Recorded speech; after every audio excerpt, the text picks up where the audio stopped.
भाइयों बहनों,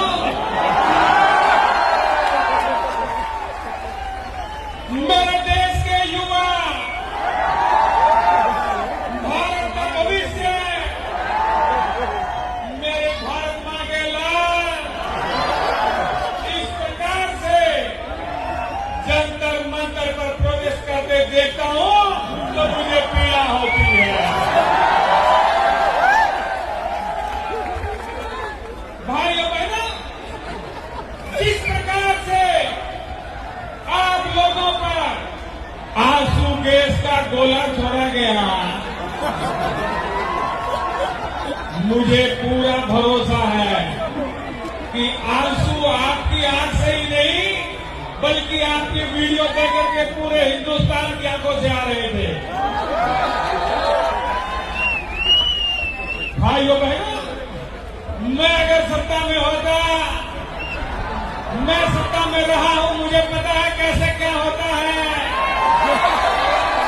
मैं अगर सत्ता में होता तो ये युवाओं को यहां ऐसे बिखरने बगड़ने नहीं देता, ये युवाओं को रोने नहीं देता, ये बेरोजगारों को यहां पर घूमने नहीं देता। और इसलिए जब मेरी सरकार बनेगी और अब बन गई है, बनी हुई है, अब बनी हुई में मोदी जी मेरे सपने में आ जाते हैं। रात को ही मोदी जी सपने में आ गए। जहाँ खड़े थे वही हैं। मैंने पूछ लिया, मैंने कहा मोदी जी ये पेपर लीक हो रहा है, ये सब कुछ हो रहा है, ये क्या हो रहा है? तो आपने कहा था शुरुआत में 15 लाख का, तो मोदी जी बोले भाइयों बहनों,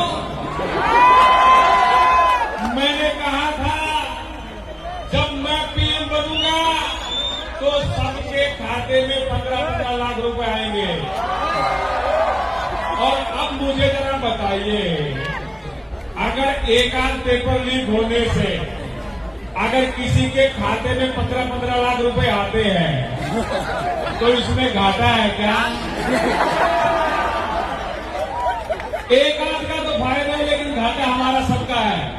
और दोस्तों, मैं इतना ही कहूंगा कि जितने दिन से आप लगे हुए हो, बहुत लोगों को ये उम्मीद भी नहीं थी कि इतने दिन ये चलेगा, लेकिन हम लोगों की एकता और संयम से, शांति से ये इतने दिन निकले हैं। और साथियों, जब तक जीत हासिल नहीं होती हमें और डटे रहना है।